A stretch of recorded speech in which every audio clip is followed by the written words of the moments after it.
think you're viewing it like as a woman. I think it's hard to view it as a man. I think it's a reality thing because there's certain things that you value that men wouldn't value. So, for example, if let's say you made $200,000 a year, right, and your man made $50,000 a year, you would eventually want him to get there. Is that fair to say, ladies?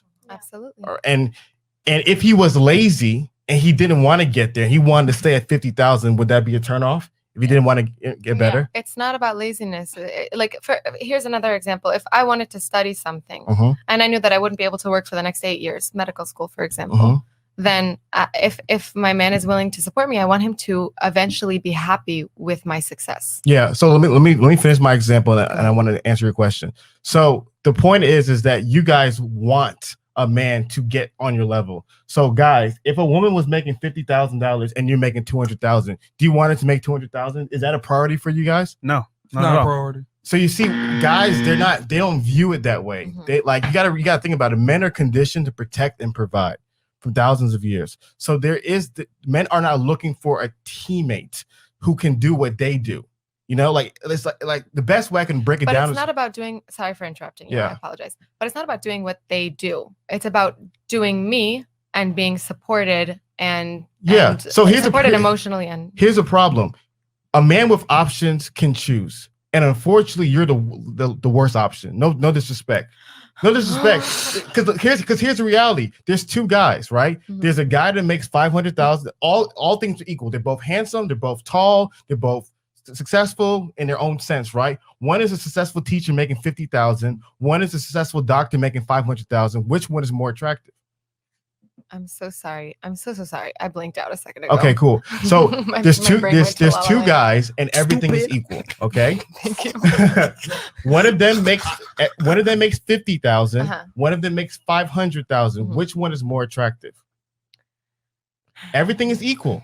It's okay to say the truth. I know. It's okay to say the truth, right? Listen. The feminism in her won't allow it. No. I'll answer honestly. She's talking an equal partner. I'm just as mesmerized by fancy, shiny things as any other person is.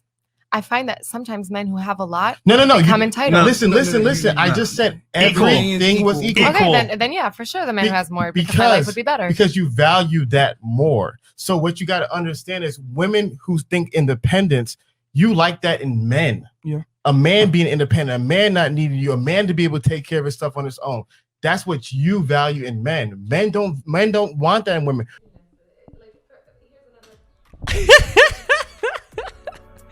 Okay, so there you have it. I chose this little clip because there is an interesting dynamic when the woman makes more money than the man.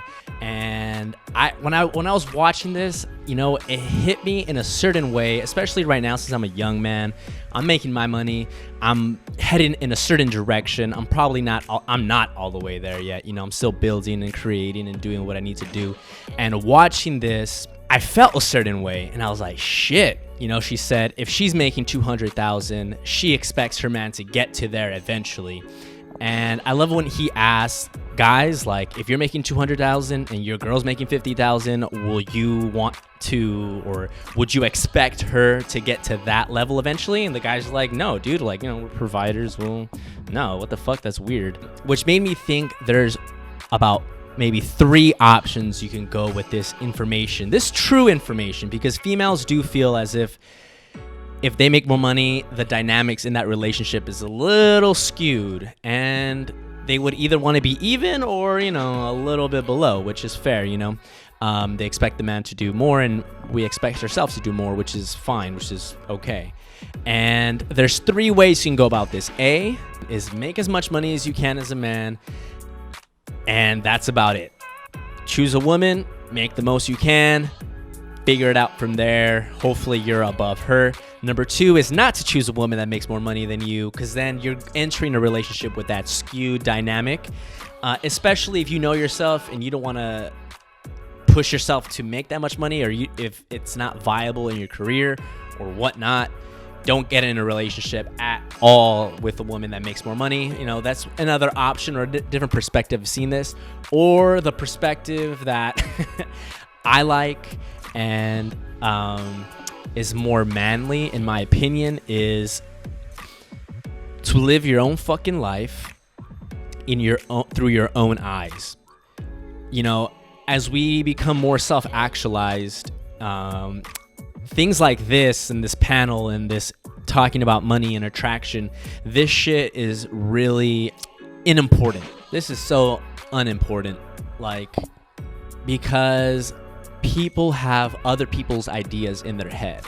When you become a self-actualized individual, you live through your own eyes. Whether your girl makes more money than you, where your girl's buffer than you, where whatever.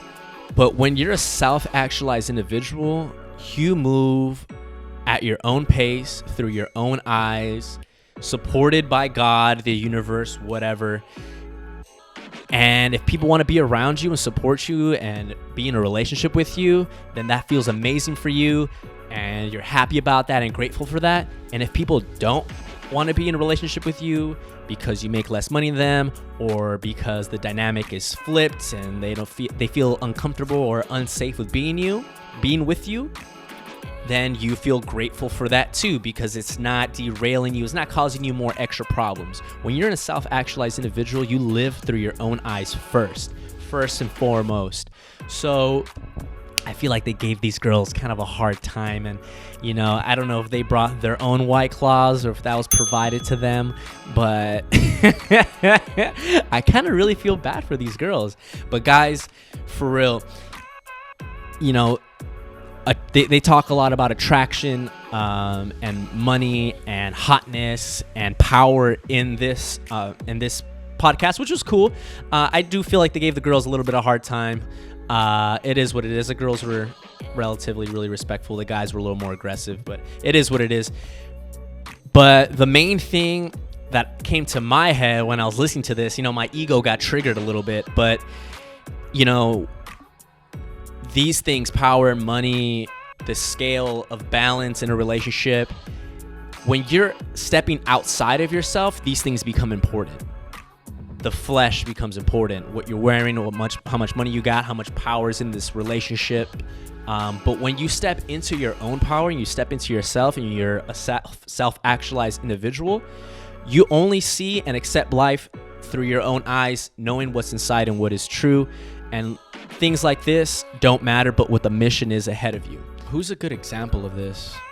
A good example of this is one of my favorite health gurus and coaches and scientists and inventor is Paul Chek. You know, a lot of people who know me and who are watching know Paul Chek and I like Paul Chek and blah, blah, blah.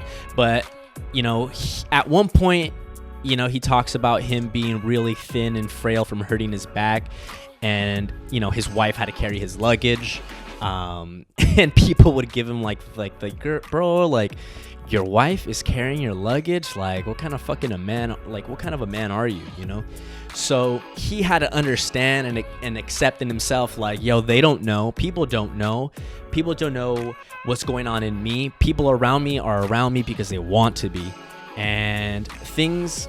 When you become that self-actualized and that self-accepting of your process and your journey, you become a magnet to those people.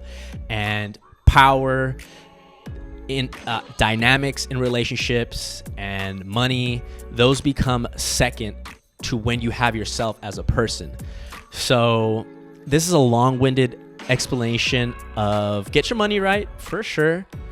Understand your relationship and the dynamics of what you play. But first and foremost is having that inner knowing that you're on your right path, and that if people, you know, feel uncomfortable that you make less money. The example here was, would you choose a guy who makes $500 or $50,000 if everything was the same, and she chose $500? I would say on top of that, if the person knows where the fuck they're going and who they are and where their 2 feet are at and are accepting of themselves, you can't fucking buy that. You can't buy that solid rock and trust in God and in yourself and in on your journey. First and foremost, no matter how much money you make and how people look at you fucking sideways for whatever reasons, for you to know who you really are and what you stand for and where you're going, when you know that first, you're unstoppable, and all these things become second nature, or they're just second string problems, second string thoughts. So go out there. You know, these girls are cute, but fuck all that money, fuck all that power, and figure out yourself internally before you even touch these different strings or different tiers of thought. All right, guys. So I hope you like that. Check out their podcast. It seemed pretty cool. Again, I think they gave the girls a little hard time, but it is what it is. But thank you guys for watching. If you have, I'm sure you have a different opinion, or maybe not. Maybe you agree with me. If you agree with me, comment below. Fuck, that'd be cool. But if you don't, let me know too. If not, I guess I'm right. All right, guys. Peace out.